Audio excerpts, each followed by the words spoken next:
Dis aux Kohanim, dis-leur de ne pas se rendre impurs. Alors, c'est quoi cette répétition-là? Dis aux Kohanim, dis-leur. On sait très bien que la Torah est avare en mots. Si elle se répète, cette redondance-là, c'est pour nous enseigner quelque chose peut-être de très fort. Donc il faut gratter, il faut continuer à gratter.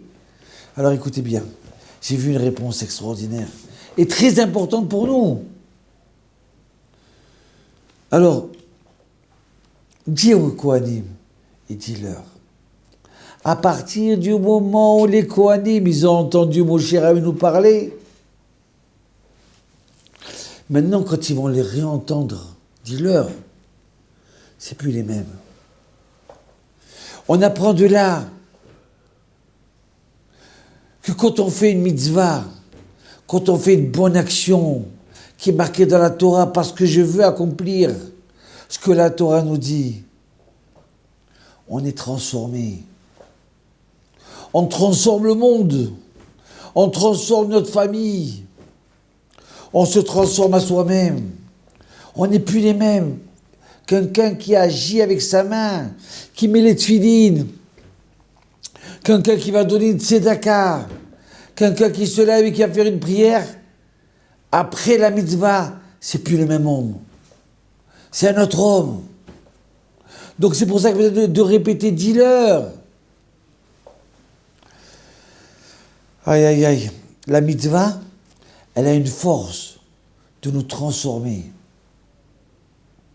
D'accord? On était un peuple d'esclaves. Comment c'est possible qu'on arrive au mont Sinaï et on reçoit la Torah? Aïe, aïe, aïe, aïe, aïe, aïe, aïe, aïe, oui, oui. Des fois, tu vois des juifs, tu te dis, mais c'est pas possible, c'est pas des juifs, ça. C'est pas possible. Mais c'est quoi ce comportement-là? C'est quoi cette façon de parler? Cette façon de vivre? Et puis d'un seul coup, tu les vois. Quelque temps après, ouais, c'est des anges. C'est pas possible. Tant que ça, la Torah, elle est forte. Tant que ça, la Torah est extraordinaire. Oui. Sans Torah, Torah rien. Alors, quelle opportunité fantastique. Si on a l'occasion, et je suis sûr et certain que vous avez fait cette expérience dans votre vie, et si vous ne l'avez pas faite, alors n'attendez pas, c'est dommage. Faites cette mitzvah, faites-la dans la joie, faites-la complète, entière. N'attendez pas 5 heures l'après-midi pour mettre les tefilines. Mettez-le le matin avec une joie immense, où là vous mettez en contact, radio, Internet, connexion super, sans fibre et sans rien, avec Hachem directement. Avec notre cœur et avec Hachem.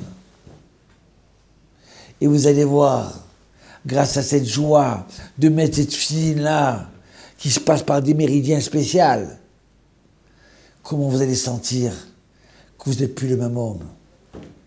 Quand vous allez rentrer au mikvé, vous mesdames, et vous le rentrez avec toute votre émouna, avec toute votre joie, en sentant que vous allez enlever toutes les saletés physiques et surtout spirituelles. Les bactéries mauvaises, les mauvais virus spirituels, et vous ressortez de là transformés. Oui, ça serait une tragédie de ne pas en profiter. Hachem nous a donné une Torah tellement belle, des mitzvot tellement extraordinaires. C'est dommage de rater ça. Voilà pourquoi la Torah vient et dit, dis aux Kohanim et dis-leur. Et vous savez quoi? Je voudrais rajouter encore un point que vous pouvez raconter à table. Moi, je suis arrivé en 78 en Israël, il y a à peu près 44 ans. Et je suis arrivé dans les années 80 dans le quartier de Shmuel HaNavi à Jérusalem. C'était un quartier de la mafia. On nous a dit surtout, sortez pas le soir, hein, surtout pas les femmes. Hein. À 8 h du soir, on entend des coups de feu. Et puis un jour, je vais prier à la synagogue de Moussaïof et j'entends quelqu'un qui fait un cours de Torah. Ouaille, quelle pureté, quels yeux qui brillaient. J'étais aimanté par son cours, j'étais aimanté. J'ai dit à quelqu'un, mais dites-moi, comment il s'appelle ça? Jamais de ma vie j'ai entendu un cours comme ça. Alors ils m'ont dit son nom. Et il me dit, tu sais qui c'est ce monsieur-là? Ce rave-là, cet ange-là. C'était le chef de la mafia, il y a quelques années. Et le Rav Nachmani Zatzal et le Rav Elbaz, que Dieu lui rallonge la vie. D'accord, il a attrapé. Il lui a dit, mon fils, toute cette force que tu as, c'est pas pour tuer, c'est pas pour la drogue, c'est pas pour être la mafia. Et aujourd'hui, vous le voyez, c'est un petit chevreau. Comment lui, il avait un pistolet sur lui, il avait un couteau, tout le monde tremblait de peur de lui. C'est pas possible. Oui, la force de la Torah.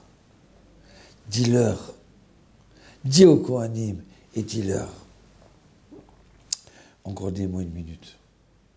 Une deuxième réponse extraordinaire. Pourquoi cette répétition?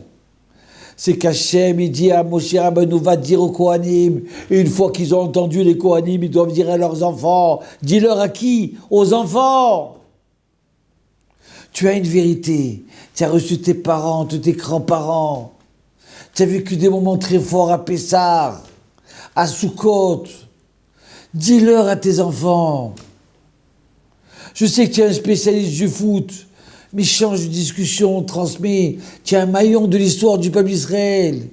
Dis-leur, transmets à tes enfants. Am Israël, il a besoin que tu transmettes encore. Il faut que le maillon il continue, qu'il ne s'arrête pas.